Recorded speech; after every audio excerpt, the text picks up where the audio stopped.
안녕하세요. 어대훈입니다. 자, 지난 시간에 1강은 오리엔테이션을 했습니다. 중요한 내용도 전달드렸고, 이제 2강부터는 공부할 거거든요. 근데 이제 공부를 시작하기에 앞서서 과락에 대해서 간단하게 제가 말씀드릴게요. 과락이 뭔지를 정확히 모르시는 분들이 해마다 계십니다. 우리 1급 국가시험은 3과목으로 되어 있어요. 법령에 의해서 3과목입니다. 우리가 실제로 공부하는 건 전공 필수 8과목이죠. 8과목. 근데 이 시험 제도는 3과목 8영역 제도로 돼 있어요. 그래서 우리가 이제 실제로 한 과목 한 과목 인간행동과 사회환경, 조사론, 실천론 등등등등 있잖아요. 걔네들을 법에서는 영역이라고 부르고 있어요. 그럼 과락은 뭘까요? 과목, 3과목이 있죠. 그러면 1과목 1교시, 그게 바로 인간행동과 사회환경, 그 다음에 조사론, 이 2과목이거든요. 그렇게 해서 그 2과목이 법으로는 한 과목이에요.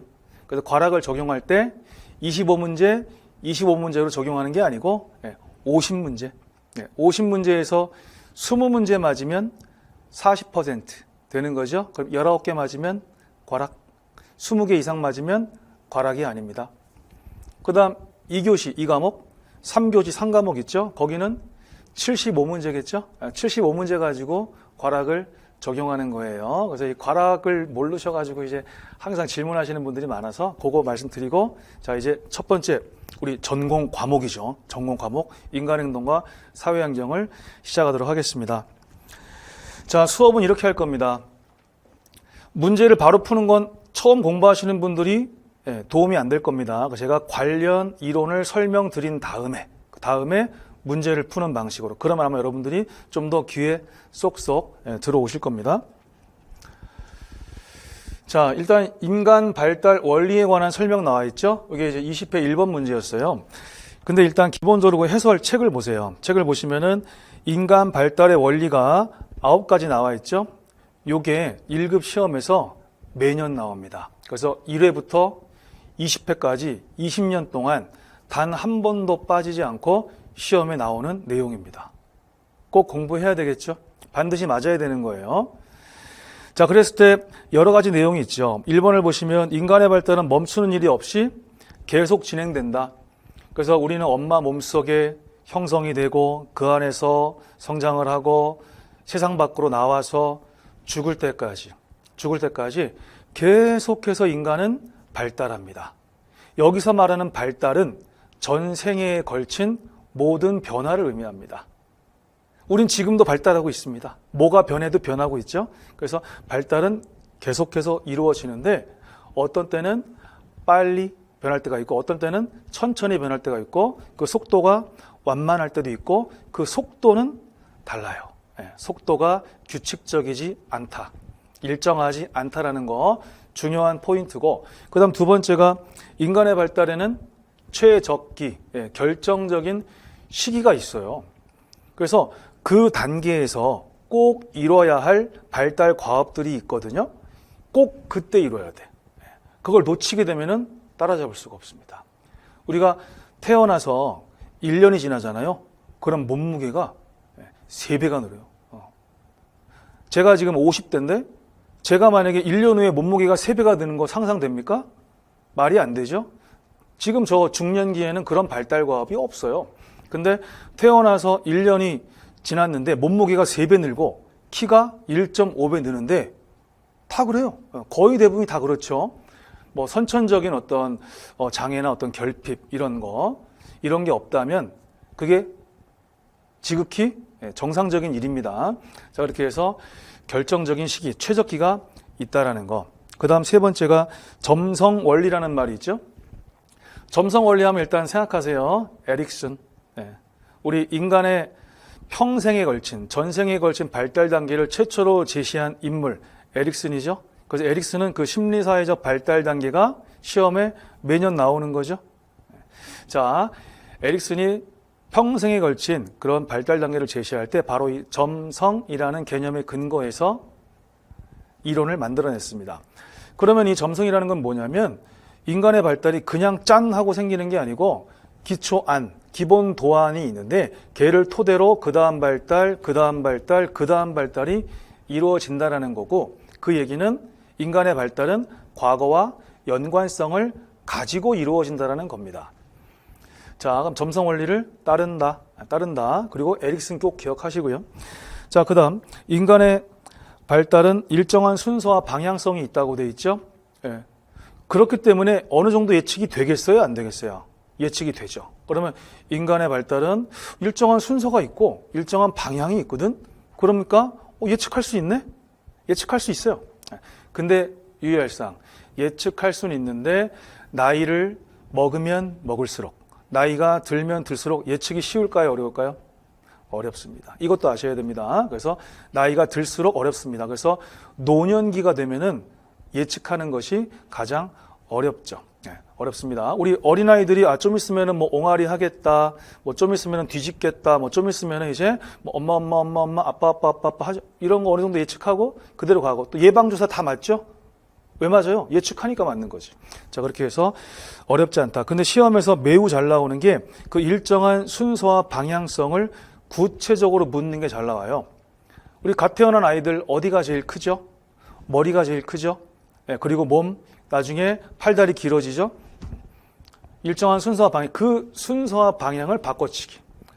상부에서 하부로인데, 뭐 하부에서 상부로. 이게 그렇게 시험에 잘 나옵니다. 뭐 대근육이 먼저 발달하고 소근육이 나중에 발달한다. 대근육에서 소근육으로. 뭐 전체 활동에서 특수 활동으로. 이런 것들. 그 다음에 중심 부위가 먼저 발달하고 주변. 예.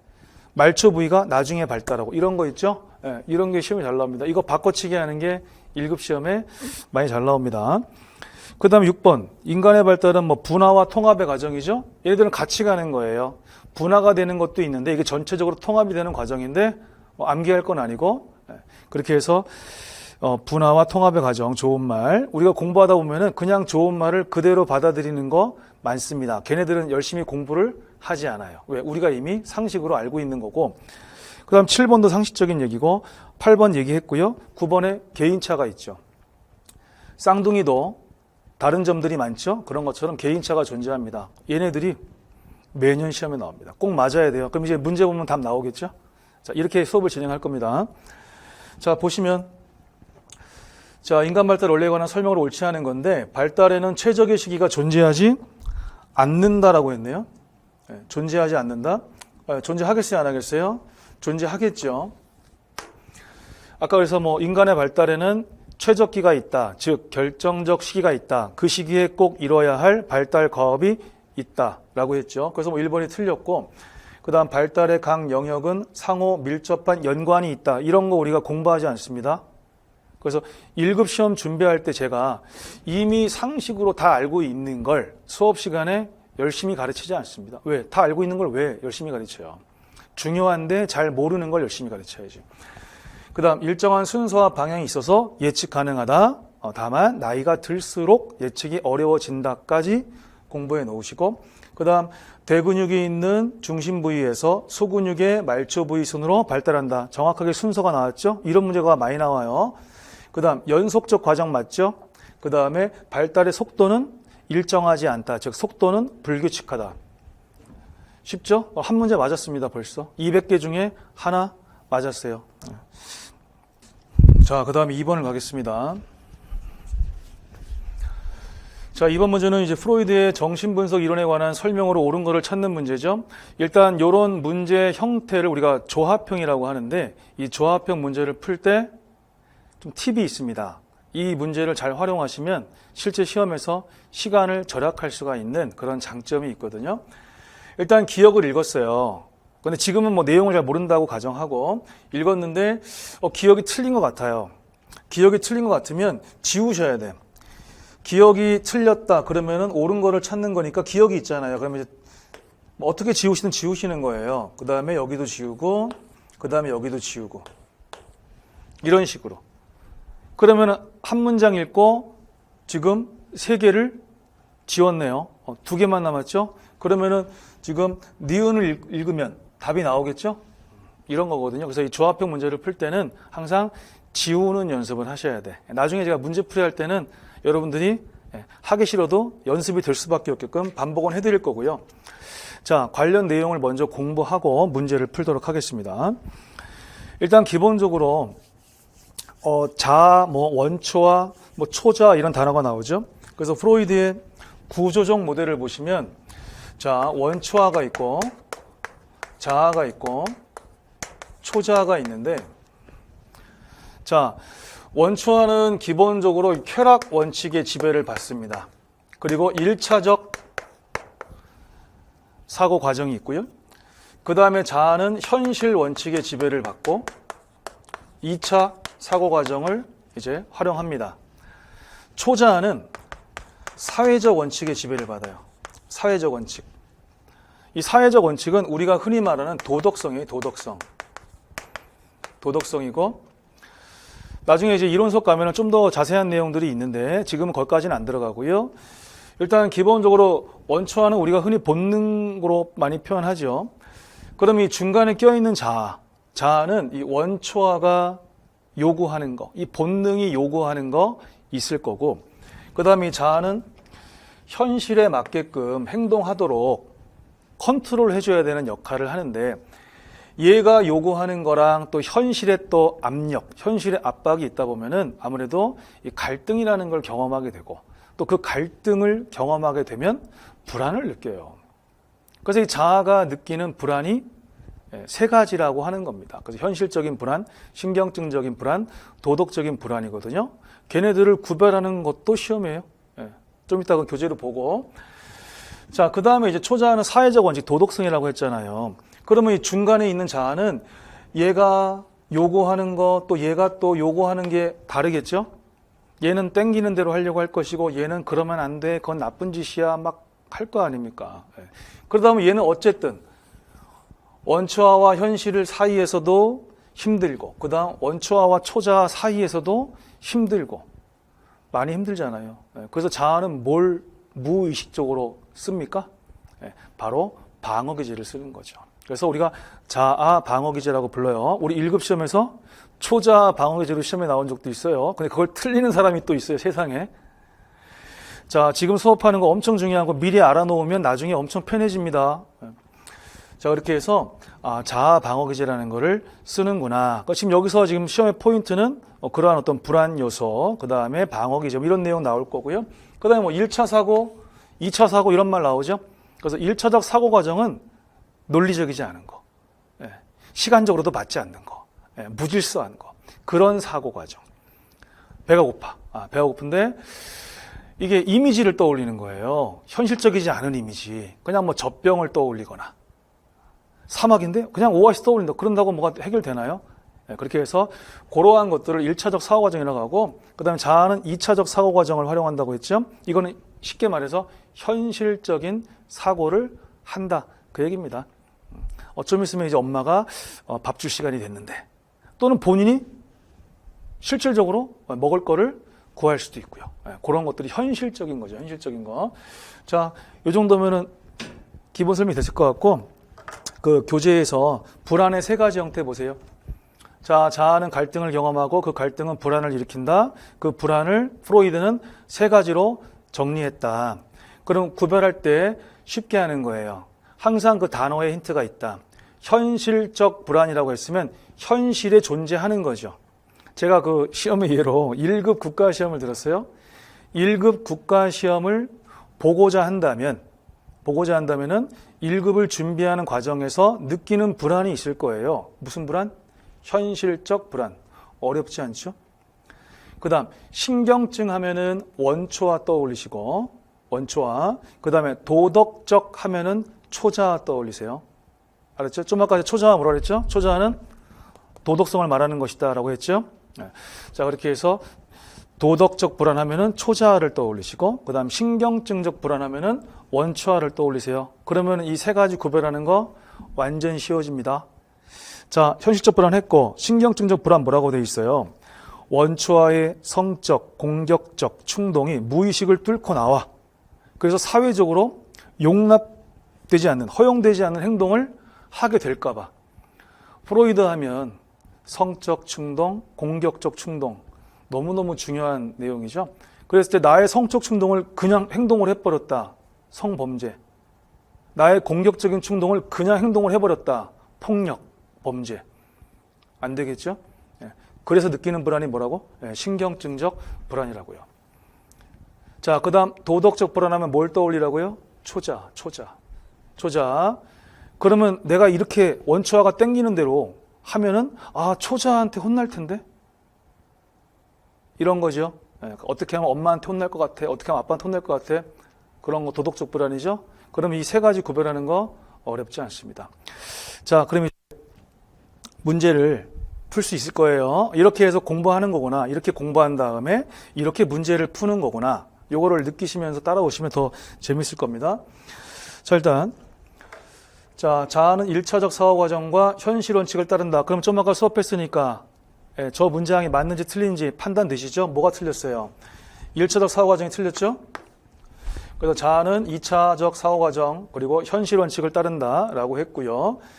반면에 이제 원초아는 1차적 사고 과정과 쾌락 원칙을 따르겠죠. 이런 거를 자꾸 듣고 보고 하면서 외워놓으면 나중에 본격적으로 공부를 하게 될 때 해놓길 잘했다. 너무 잘했다. 중요한 거 미리 알아놨으니까.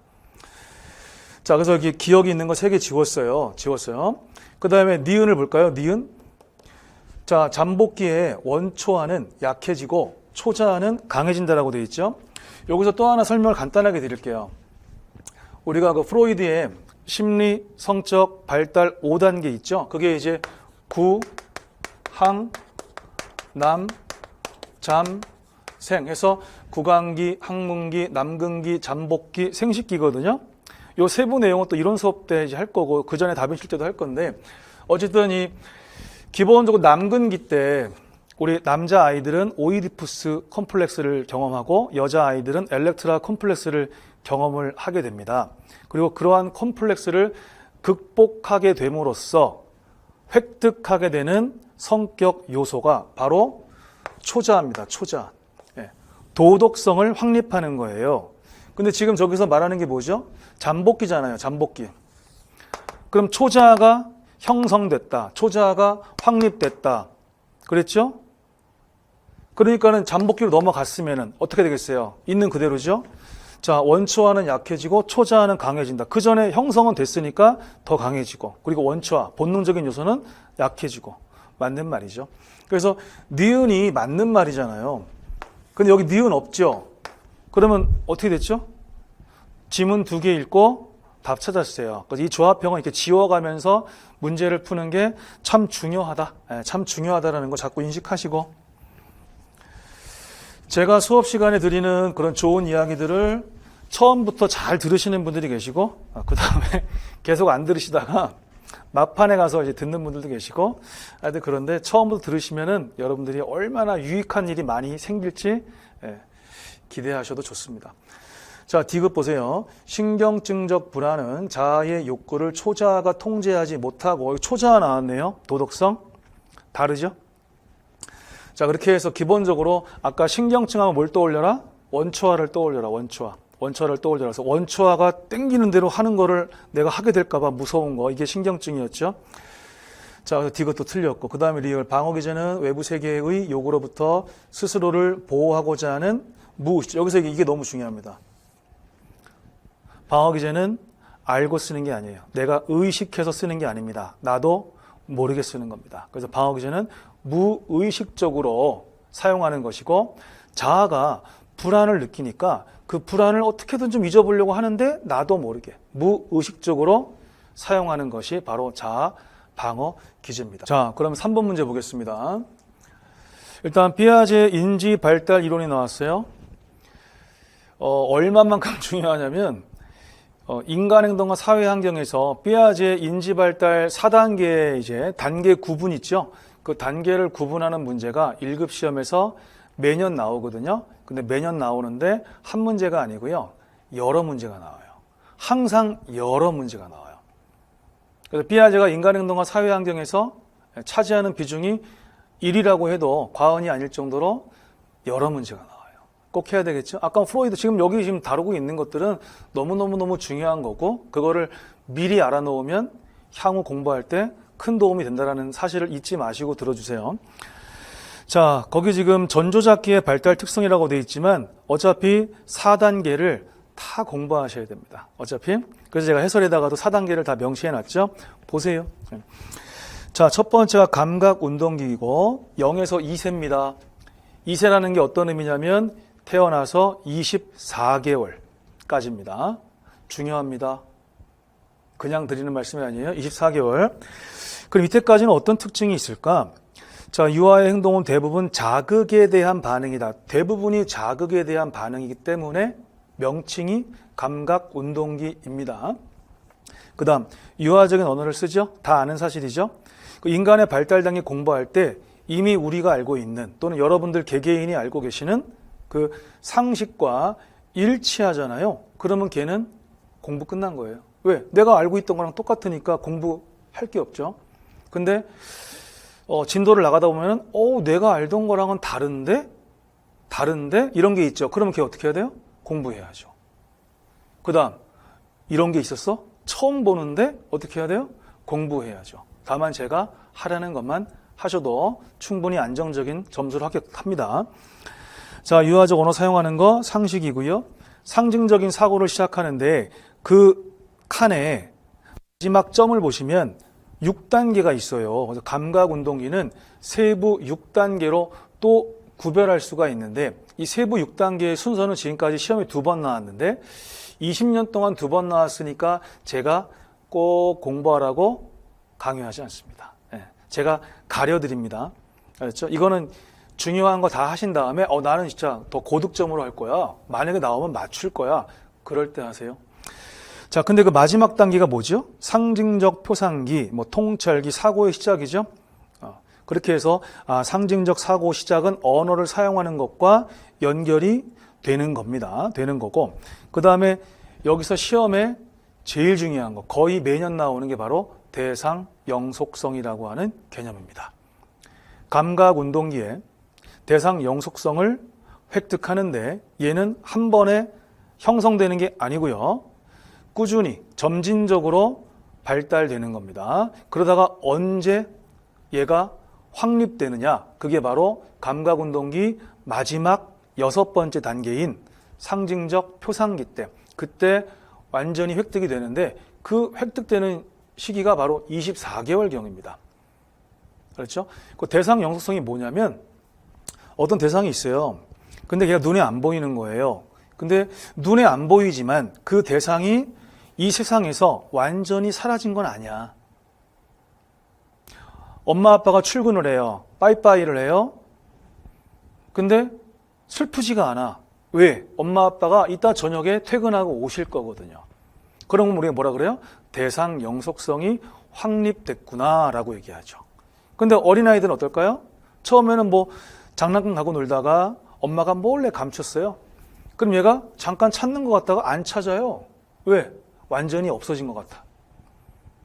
그럼 대상 영속성이 덜 형성된 거죠? 네, 그거예요. 근데 이제 이 대상 영속성의 확립이 언제냐? 감각운동기.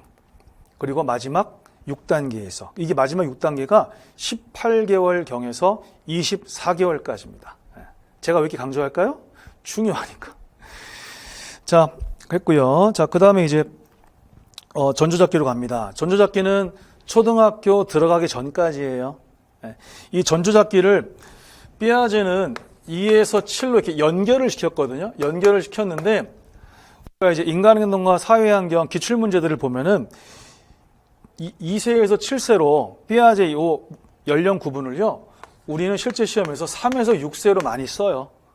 근데 이렇게 연령 구분 지금이 연령 구분을 아마 제가 설명하면 여러분들이 오히려 더 헷갈려 할 수가 있거든요. 이거는 이론 수업할 때 계속 보면서 또 반복해드리고 또 반복해드리고 이렇게 해야지만 여러분들 학습에 더 효과적일 것 같아요.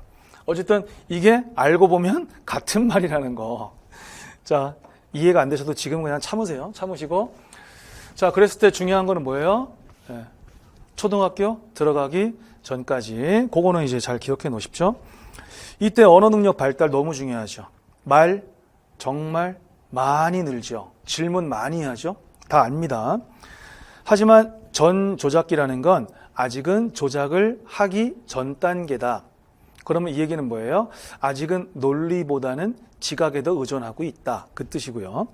그 다음 중요한 단어 보존 과제죠. 보존 과제.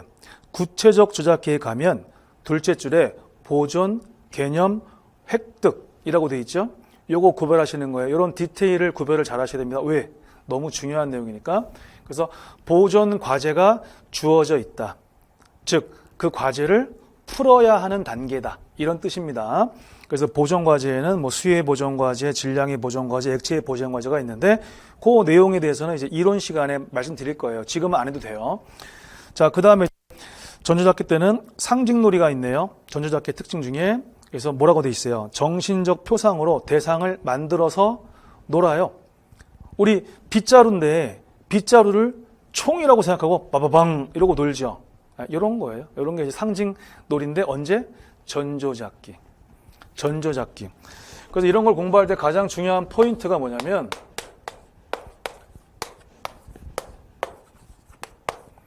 세 단계가 있죠. 감각운동기, 전조잡기, 구체적 조잡기, 형식적 조잡기인데 이 발달 단계가 명시되어 있는 내용들을 공부할 때 지금 무슨 말을 하고 있는데 그 말이 2단계야, 2단계야, 2단계야, 2단계 어느 단계를 말하는 거야? 이거 인간행동과 사회환경에서 많은 문제가 나옵니다. 자, 1급 시험 그렇게 쉬운 건 아니에요. 중요한 건 외우기 싫어도 외워야 되는 겁니다. 중요한 건. 자, 제가 암기에 도움 많이 드릴 거고요. 자, 그렇게 해서 상징놀이 하면 전조잡기 떠오르고 그 다음 애니미즘, 모랄론 모든 사물에 생명이 있다고 느껴요. 이때 애들이 그렇죠? 자, 그렇게 해서 전조잡기 특징이고 그 다음 자아중심성이란 말이 있죠. 뭐 자기중심성이라고도 부릅니다. 그래서 기본적으로 자아중심성은 뭐라고 돼 있어요? 타인의 관점, 생각 등이 자신과 같다. 나와 같다. 왜냐하면 나를 중심으로 나의 자아를 중심으로 생각하기 때문에 아직은 다른 사람들의 관점이 어떻게 다른지는 잘 모르죠. 아직 어리잖아요. 어리잖아. 그 다음에 직관적 사고를 합니다. 직관적 사고는 두드러진 어떤 한두 가지의 특성만으로 전체를 이해하려고 하는 겁니다. 그러면 그만큼 사고가 폭넓지 못하고 다차원적이지 못하고 그러겠죠. 그래서 직관적 사고를 하기 때문에 구체적 조작기에서 우리가 획득하는 그러한 뭐 분류화, 유목화 또는 서열화 이런 걸 못해요. 그 이유가 직관적 사고를 하기 때문이에요. 이 시기가 언제라고요? 전조잡기. 그게 시험이고. 그 다음 꿈의 실제론. 얘네들은 꿈꾸면 이 아이들은 진짜라고 믿습니다. 믿어요. 그 다음 타율적 도덕성이죠. 주로 이제 뭐 부모나 또는 뭐 어린이집 선생님, 유치원 선생님 등이 주로 어른이 이게 옳아, 이렇게 해야 돼, 이건 나빠, 그렇게 하면 안 돼. 주로 이렇게 따르죠. 타율적 도덕성. 자, 지금 제가 전조잡기의 특징을 말씀드렸는데 여러분이 이미 알고 있는 상식과 일치하면 공부 끝. 근데 이건 나 처음 봐. 그리고 나 잘 모르겠어. 그럼 어떻게 해야 돼요? 반복해서 수업을 또 듣거나 자료를 또 보거나 이렇게 해야 되겠죠. 자, 그 다음 초등학교입니다. 초등학교 구체적 조작기. 이때는 이제 조작을 하는데 구체적으로 하죠. 구체적으로 한다는 말이 거기 뭐라고 돼 있어요? 직접적으로 경험한 것만 조작할 수 있다. 그리고 구체적인 사건에 한정해서 조작할 수 있다. 그래서 구체적 조작기가 먼저고요. 직접 경험하지 않은 것도 상상할 수 있고 추상적인 사고할 수 있고 뭐 가설, 연역적인 추리할 수 있고 여러 가지 다차원적인 측면에서 문제 해결 방법을 찾을 수 있는 그런 조합적 사고를 할 수 있을 정도로 논리가 엄청나게 발달하면 그게 마지막 형식적 조작기입니다. 알겠죠? 이게 청소년기예요. 청소년기. 자, 그럼 형식 조작기는 벌써 끝나버렸네요. 자, 그래서 구체적 조작기 두 번째 보존 개념을 획득했어요. 아까 전조잡기 때는 보존 과제가 주어졌고 그걸 풀어야 되잖아요. 근데 풀었어. 그렇게 해서 획득한 보존 개념이 뭐니? 그랬을 때 동보가, 동일성, 보상성, 가역성. 이 세 가지가 보존 개념입니다. 우리가 똑같은 양의 컵, 물이 있습니다. 사이즈 똑같은 컵이고 똑같은 양의 물을 따랐어요. 걔를 하나는 긴 컵에 따랐고 하나는 넓은 컵에 따랐어요. 따랐어? 얘네들이 양 같아야 달라요? 같죠? 그렇죠? 동일성. 그 다음 긴 것은 넓은 것으로, 넓은 것은 긴 것으로 뭐가 될 수 있을까요? 보상이 될 수 있죠. 보상성. 그 다음 다시 원래의 컵에다가 따르면 같다는 거 알 수 있죠? 예, 뒤집죠? 예, 가역성. 또 가역성을 뭐 역조작성이라고도 부르는데 그것이 다 뭐다? 보존 개념이다. 지금 무슨 시기를 말하고 있어요? 구체적 조작기. 예. 그래서 출제 포인트 중심을 놓치시면 안 돼. 수업 들으면서. 자, 그다음. 자, 아까 전조작기 때는 직관적 사고를 했기 때문에 이 분류화나 유목화 또는 서열화가 안 됐어요. 근데 이제 거기서 벗어났죠? 어느 정도 탈중심화도 됐고요. 좀 더 여러 가지를 고려할 수 있게 됐어요. 예, 그러다 보니까는 유목화, 분류화가 가능하죠. 뭐 동물과 식물은 생물의 하위 개념이다. 이런 거. 동물에는 뭐 포유류도 있고, 뭐 파충류도 있고, 양서류도 있고, 조류도 있고, 뭐 어류도 있고 그런 거. 그다음 뭐 서열도 알 수 있고. 그랬을 때 순서대로 배치할 수도 있고. 뭐 큰 이모는 엄마보다 언니, 뭐 작은 이모는 엄마보다 동생, 뭐 이런 식으로 그런 거 할 수 있습니다. 자, 탈중심화 했고요. 그 다음 도덕성도 발달했겠죠. 이제는 뭔가 스스로도 판단할 수 있고 또 뭔가 어떨 때에는 엄마 아빠랑 의논해서 바꿔나가기도 하고 막 그러죠. 자율적 도덕성입니다. 자, 그러면 이 내용들 제가 왜 하나하나 설명했을까요? 시험에 매년 여러 문제가 나올 만큼 너무 중요하니까요. 자, 이제 답 찾을 수 있겠죠? 자, 비아제 인지발달 이론에서 전조작기의 발달 특성으로 옳지 않은 거 찾습니다. 일단 아까 상징놀이 생각나시죠? 또는 상상놀이. 그 다음에 비가역적 사고 맞죠? 네, 그래서 기본적으로 가역적 사고를 할 수 있다는 건 보존 개념을 획득해야 되죠. 그러면 구체적 조작기죠. 근데 아직 못하죠. 못하니까 비가역적 사고를 한다가 맞고, 애니미즘, 모랄론. 그 다음 직관적 사고 생각나시죠? 그러면은 이제 다중 유목화, 보통 유목화 내지는 분류화라는 표현 쓰는데 요 20회 시험에서는 다중이란 말을 넣는데 여러 가지를 나눌 수가 있겠죠. 그렇게 해서 3번의 답이 5번이 되는데 제가 이론적인 내용 먼저 설명하고 문제 보니까 별거 아니네. 이렇게 되겠죠. 그래서 제 수업을 반복해서 듣거나 또 중간중간에 이 자료를 읽으면서 해주신다면 너무나 좋은 선행 학습이 될 겁니다. 자, 4번 문제를 보시겠습니다. 4번 문제는 사회체계 이론의 주요 개념에 대해서 묻고 있습니다. 사회체계 이론, 그리고 생태체계적 관점 또는 뭐 생태체계 이론. 체계라는 말이 들어가 있죠. 이 내용들은요, 인간행동과 사회환경에서도 중요하고 2교시, 사회복지 실천론에서도 중요합니다. 그래서 사회복사 1급 국가시험을 준비하실 때 저는 효율적인 합격을 강조하는 선생인데 여기서 효율적인 합격의 한 가지가 뭐냐면 여러 전공 과목에 걸쳐 있는 것들이 있죠. 내용은 하나인데 인행사회도 나오고 실천론에도 나오고 이런 거 여러 과목에 걸쳐 있는 거 있거든요. 예를 들어서 뭐 자선조직협회, 인보관운동 이러한 발달사와 관련된 것들 있죠. 얘네들은 실천론에도 나오고요. 지역사회복지론에도 나오고요. 그 다음에 3교시 정책론에도 나오고 그렇습니다. 분명히 내용은 하나인데 이 과목 저 과목에 나오는 거 얘네들을 공부하는 거 아주 효율적인 합격 방법이죠.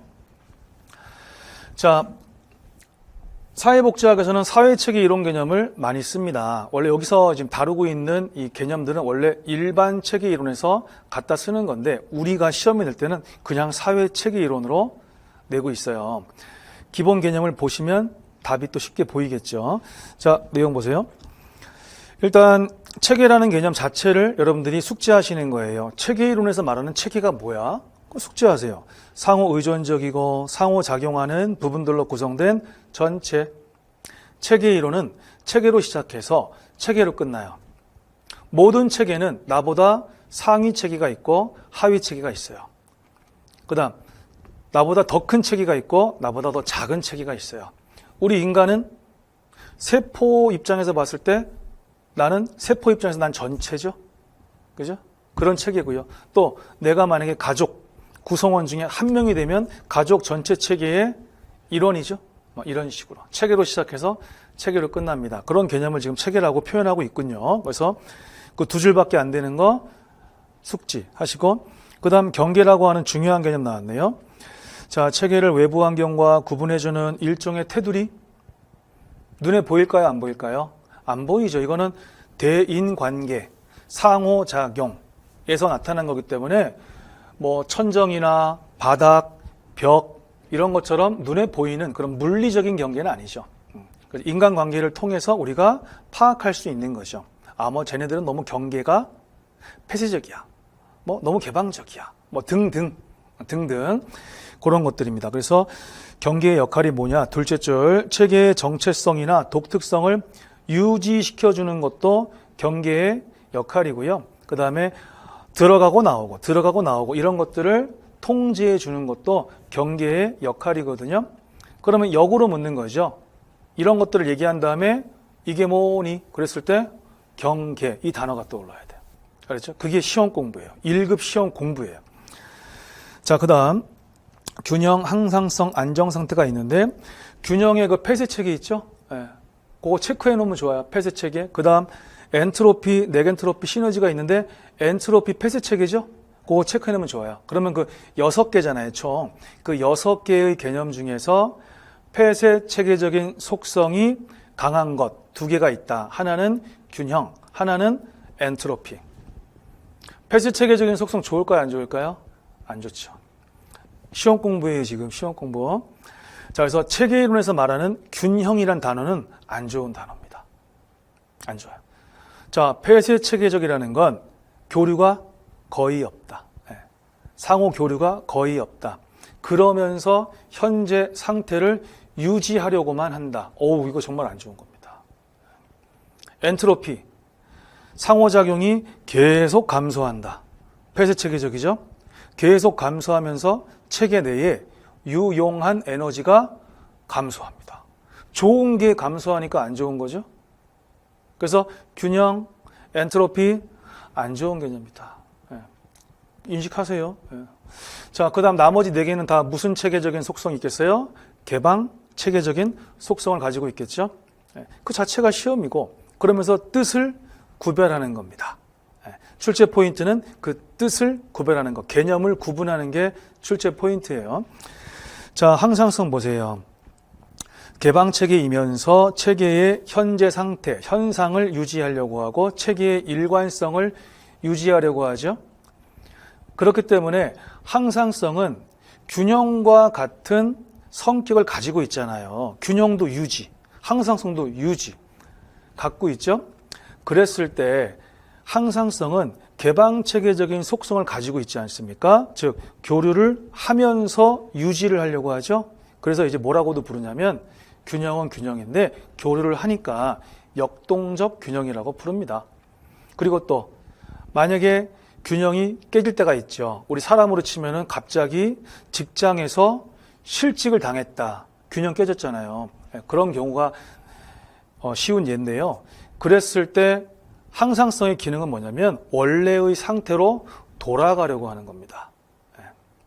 원래 상태로 돌아가려고, 회복하려고 하는 경향이 항상성이에요. 뭐 항상성은 뭐 그 자체로 좋다 나쁘다라고 얘기하는 건 아니고 어떤 경우에 항상성을 쓰냐에 따라서 좋을 때도 있고 안 좋을 때도 있습니다.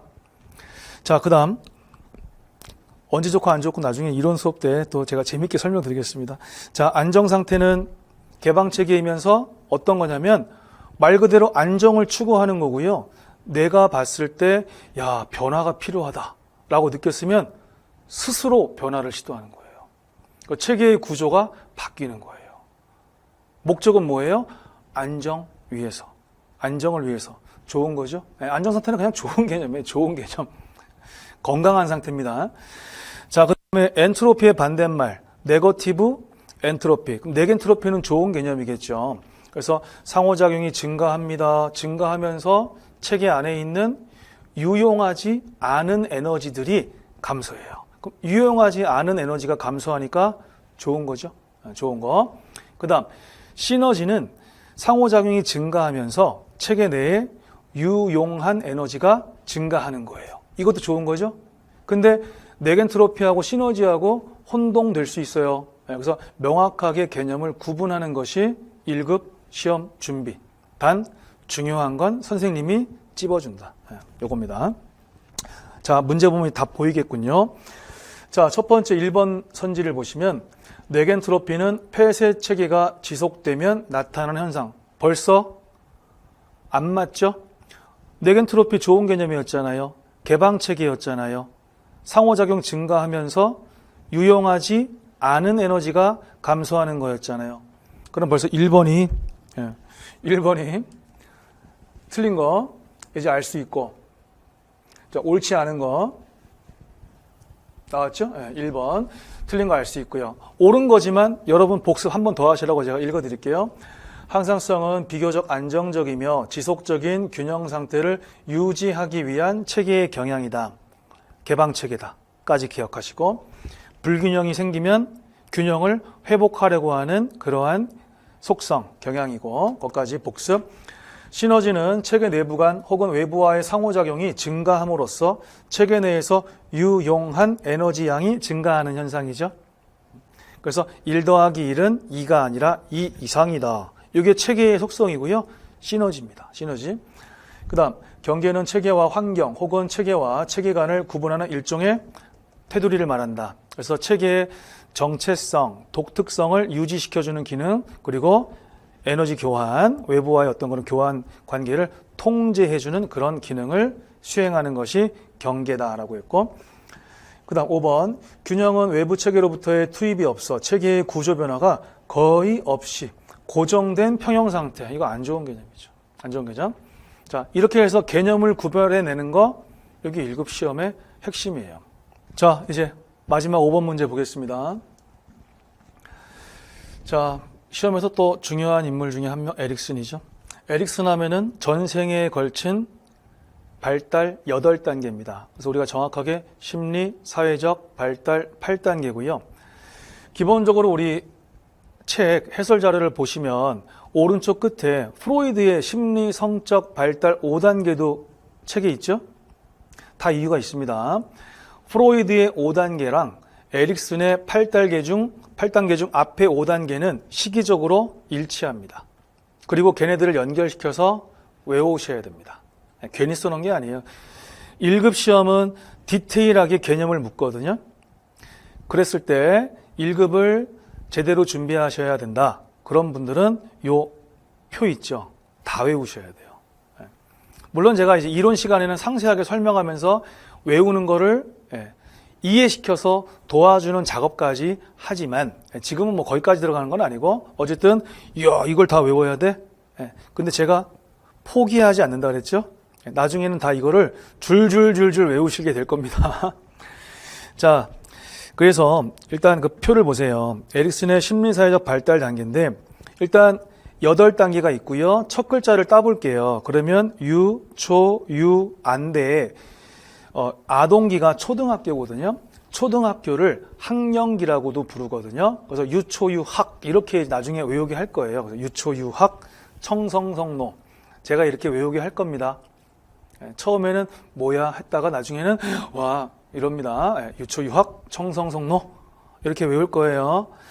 선생님 유 2개나 있어요. 유초유. 자, 깐나내기 유와 그 다음 유희 구별할 수 있죠. 그래서 실제 시험에는 한자는 나오지 않아요. 우리가 이제 상식적으로 갓 태어난 아이는 젖먹이 유자를 쓰겠죠. 좀 지난 아이는 어릴 유자를 쓰겠죠. 실제로는 이제 그 한자는 안 나오는데 나중에 발달 단계에 그 연령 구분하는 거 있죠. 그건 제가 계속 반복적으로 연습시켜 드려요. 이건 연습해야만 돼요. 안 그러면 헷갈려요. 자, 그래서 일단은 순서만 외우세요. 유초, 유학, 청성성노 이렇게 외워놓으시고 선생님 성이 2개예요. 성. 당연히 앞이 성인 초기죠. 그지? 뒤에는 성인 중기나 후기 그냥 성인기 이렇게 되는 거겠죠. 자, 그 다음 심리 사회적 위기가 있네요. 신자, 죽은 자, 친생자 이렇게 외울 겁니다. 지금은 그냥 그런가 보다 하시고 그리고 의욕이 있으시면 따라 하시고 신자, 죽은 자, 친생자. 그럼 나중에 시험 볼 때 이거 나오면 어떻게 하는지 아세요? 금방 써요. 머리로 하면 헷갈릴 수 있으니까 써요. 유초, 유학, 청소년로, 신자주, 공자, 친생자. 그 다음 위기를 극복하고 얻게 되는 능력, 강점이 있거든요. 그럼 이제 희의, 목능, 성사, 배지 이렇게 희의, 목능, 성사, 배지 이렇게 해요. 나중에 됩니다. 지금은 아직 1급 시험이 멀었죠. 나중에 다 돼요. 그렇게 해서 합니다. 근데 어쨌든 앞에 5단계는 구, 항, 남, 잠, 생과 시기적으로 일치합니다. 그럼 그 오른쪽에다가 제가 웬만하면 필기를 안 시키는데 한번 써보세요. 구강기 있죠. 자, 거기 그럼 구, 항, 남, 잠, 생 있는데 구강기는 보통 이제 프로이드에 분류해서 태어나서 1.5세, 항문기는 3세, 남근기가 6세까지, 잠복기가 12세까지. 그 다음 생식기는 성인기 이전까지입니다. 성인기 이전까지. 그래서 생식기는 우리가 보통 말하는 청소년기이고 사춘기입니다. 요거 써놓으면 나중에 도움되기 때문에 써놓으라고 한 거예요. 그럼 에릭슨의 5단계도 여기까지 갔겠죠? 거의 대부분 연령 구분은 이렇게 합니다. 다만 일부 학자들은 뭐 첫 단계를 0에서 2세, 3에서 6세 이렇게 이제 올라가는 경우도 있고요. 그거 연령 구분 때문에 지금 고민하실 이유는 없어요. 제가 나중에 다 해결해 드릴 거고 이거는 짧은 설명으로 해결해 드릴 수가 없는 거예요. 왜냐면 학자들마다 복잡해요. 그래서 나중에 해결해 드릴 거니까 지금 일단 요것만 써놓으시고 수업을 들으세요. 자, 그러면 걔네들 외웠죠. 그 다음에 주요 관계 범위가 있죠. 우리 태어나서 누가 제일 그래도 중요해요. 물론 아빠, 엄마인데 더 중요한 건 엄마겠죠. 그렇죠? 또는 모성 인물이 될 수도 있고 그 다음에 플러스 아빠. 그러면 부모가 되겠고 거기에 부성 인물이 들어간 거죠. 이런 식으로 더해 나가셔야 돼요. 그럼 지금 첫 번째 단계, 두 번째 단계 관계 범위가 이해가 됐고 세 번째 동생이 생기네요. 나 혼자 있다가 동생이 생겨요. 엄마, 아빠, 나, 동생. 그게 핵가족이죠. 부모와 자녀로만 구성된 가구 핵가족이죠. 가족은 가족인데 핵가족. 그 다음 어디 가요? 학교 가죠. 학교 가면 친구들 만나겠네요. 그 다음에 또 왔다 갔다 동네 아주머니, 아저씨도 보고 인사도 하겠네요. 그래서 학교와 이웃으로 넓어지죠.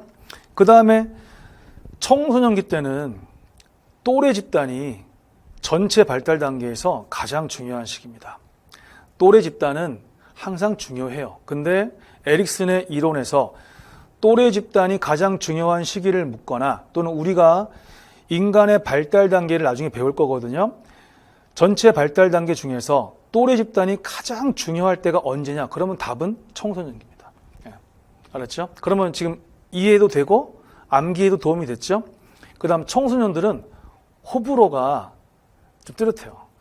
그러다 보니까 너무 좋은 것들도 있죠. 막 어떤 멋진 지도자들, 그런 리더십의 모델들을 보면은 너무 또 존경하고 싶고 따라하고 싶고 그런 것도 있는데 또 한편으로 나하고 공통점이 없는 그런 집단을 보면은 그냥 막 싫어해요. 그냥 싫어. 아이돌 그룹 막 좋아하는데 내가 좋아하는 아이돌 그룹 아니면 그냥 싫어. 뭐 이런 거. 그러한 것을 우리가 외집단이라고 합니다. 그래서 호불호가 강하다. 이걸로 이해하세요. 자, 그 다음에 이제 성인 초기가 어떤 시기냐면 사회생활을 시작하는 단계예요. 사회생활을 시작하는 단계. 뭐가 생겼어요? 직업이 생겼죠. 직장에 동료, 선후배들이 생겼죠. 본격적으로 또 연애를 하고 막 결혼에 골인하고 막 그런 시기. 그래서 뭐가 나와 있어요? 우정, 애정, 성, 경쟁, 협동의 대상들. 이게 다 사회생활, 그 다음에 연애 이런 거랑 관련되어 있죠. 그 다음 성인기는 우리가 좀 가장, 저도 성인기 중년기인데 가장 좀 뭐랄까요, 마음이 아프네요. 위로는 노부모도 계시고 밑에는 아직도 손 내밀고 있는 자녀들이 있고 뭐 이런 경우입니다. 여기서 생산성은 자녀들을 잘 키우는 겁니다. 가르치고 양육하고 키워나가는 그런 과정. 그게 생산성의 핵심이에요. 물론 뭐 사회적인 면도 있는데 일단은 자식 키우는 거 그거 있고요. 그랬을 때 이제 직장과 학대가족인데 왜 학대가족이에요? 노부모도 있고 나도 있고 자녀 세대도 있고 학대가족이네요. 3세대 이상이면 학대가족이죠. 그 다음 직장에서 가장 실력 발휘하고 가장 위에 있는 시기가 바로 성인기입니다. 그만큼 중요한 거죠. 그 다음 마지막 노년기로 가니까 와, 인류, 동족 엄청 넓어지죠. 그러면 에릭슨의 심리사회적 발달 8단계를 보고 주요 관계 범위를 지금 공부했는데, 와, 에릭슨은 폐쇄체계적이에요? 개방체계적이에요? 매우 개방체계적이죠. 아까 우리가 2번 문제에서 봤던 프로이드는 폐쇄체계적인 그러한 성격관을 가지고 있는데, 에릭슨은 개방체계적인 그러한 관점을 가지고 있다. 이것도 하나의 출제 포인트. 그리고 어떻게 한다? 유초유학, 청성성로, 신자, 죽은자, 친생자, 희의, 목능, 성사, 배지. 배지라고 했는데 그게 배지가 되는 겁니다. 그 다음에 구학, 남잠생 이렇게 해가지고 여러분들이 반복. 아직은 반복에 대한 의욕이 없으시겠지만 자연스럽게 형성이 되실 겁니다. 자, 그렇게 해서 이제 신이 뭐냐? 기본적인 신뢰감 대 불신감이죠. 누구에 대해서? 엄마에 대해서. 요거고요. 그 엄마에 대해서 신뢰감을 형성하는 게 바람직하겠죠. 잘 안 되면 불신감이 커지겠죠. 별로 안 좋겠죠. 그 다음 두 번째, 자율성 대 수치심과 회의가 있죠. 요거는 프로이드의 학문기하고 연결을 시키세요. 학문기의 과제가 배변 훈련 아닙니까? 그때 내가 학문의 괄약근을 자율적으로 좀 어느 정도 조절을 하게 되면서 오므렸다 폈다를 할 수 있게 되죠. 수의 근이니까. 그랬을 때 자율성, 그 다음에 또 실수로 싸죠. 그러면 내 능력을 의심도 하고 부끄러워도 합니다. 자율성 대 수치심과 회의. 그 다음이 뭡니까? 주도성 대 죄의식이죠. 요 시기는 어린이집 다니고 유치원 다니는 시기라 그랬습니다. 그랬을 때 언어 발달하죠. 운동 능력도 엄청 발달하죠. 막 뛰놀다가 또 혼나고 궁금한 건 많고 그러다가 또 이제 또 혼나고 이런 식입니다. 주도성 대 죄의식 또는 주도성과 솔선성이 동의어라는 것도 기억하셔야 됩니다. 주도성 이퀄 솔선성. 이런 걸 외우는 게 1급 공부예요. 그 다음 초등학교 갔죠? 열심히 공부해야 안 해요? 열심히 공부해야지. 우리나라 교육 근면성 대 또 공부가 잘 안 돼. 성적이 잘 안 나와. 뭘 느껴요? 열등감. 근면성 대 열등감. 그냥 외울 거냐? 지금 제가 드리는 설명을 가지고 이해하고 외울 거냐는 여러분들의 선택인데 저는 가능하면 이해하고 외울 것을 더 권유드리겠습니다. 청소년기 하면 뭐니 해도 나의 정체성. 나 왜 태어났나? 나란 존재는 무엇인가? 나는 미래에 어떤 삶을 살 것인가? 등등등 이런 거 고민하죠. 자아정체감 대 정체감 혼란 내지는 주로 미래의 직업에 대해서 많이 고민을 하잖아요. 그래서 역할 혼란 다 좋습니다. 그다음 사회생활 시작하고 연애도 하는 시기 우리 성인 초기 때는 친밀감 대 고립이잖아요. 그래서 좀 더 남을 이제 이해하고 보살피고 이런 것들입니다. 그런 것들이 좀 필요하죠. 근데 그런 것들이 잘 안 되는 사람들은 어때요? 주변에 사람이 별로 없죠. 고립됩니다. 그 다음 아까 자녀를 양육하고 잘 가르쳐서 교육시키고 키우고 뭐였어요? 중년기, 성인기였죠. 성인기를 중년기라고도 해요. 중년기는 그 단어 자체로도 시험에 많이 나오고요. 그랬을 때 생산성 참 중요하죠. 근데 그게 잘 되지 않는다. 그게 자녀든 또는 사회적인 면이든 잘 안 되면 침체될 수 있습니다. 침체. 마지막 노년기는 자아를 완성하느냐 오히려 절망에 빠지느냐 이런 발달 과업들이 있어요. 이거를 전부 연결하는 게 시험이에요. 매년 나와요. 매년 하셔야 됩니다. 나중에 포기 안 하신다라는 게 제가 학생들을 포기 안 하고 어떤 과목도 포기 안 한다라는 게 어떤 뜻인지 알게 되겠지만 좀 그걸 미리 따라와 주시면 앞으로의 공부가 되게 즐거워질 것이다. 그리고 좋은 점수로 합격해서 사회복지 전공 지식이 빵빵해질 것이다. 이걸 믿으시고요. 자, 문제 봅니다. 자, 에릭슨의 심리사회 이론에서 아동기, 이게 초등학교식입니다. 초등학교. 그래서 그 발달갑을 성취하지 못할 경우 그랬어요. 그러면 아까 이제 초등학교 시기를 뭐라고도 불렀어요? 학령기. 그럼 유, 초, 유, 학. 네 번째죠. 그러면 신, 자, 주, 근. 네 번째지요. 근면성대 뭐예요? 열등감. 이렇게 답 찾는 거예요. 자, 그래서 인간행동과 사회환경은 물론 제가 수업 중간중간에 지금보다 더 재밌게 쏙쏙 들어가게 가르치겠지만 어쨌든 이해를 하고 외우든 그냥 외우든 인간행동과 사회환경은 대부분이 암기입니다. 조사로는 대부분이 이해, 얘는 암기. 이게 사회복지 1교시 1과목이 2과목인데 얘네들이 좀 그런 차이점이 있습니다. 자, 인간행동과 사회환경 복습 많이 하세요. 최대한 많이 마치겠습니다. 수고하셨습니다.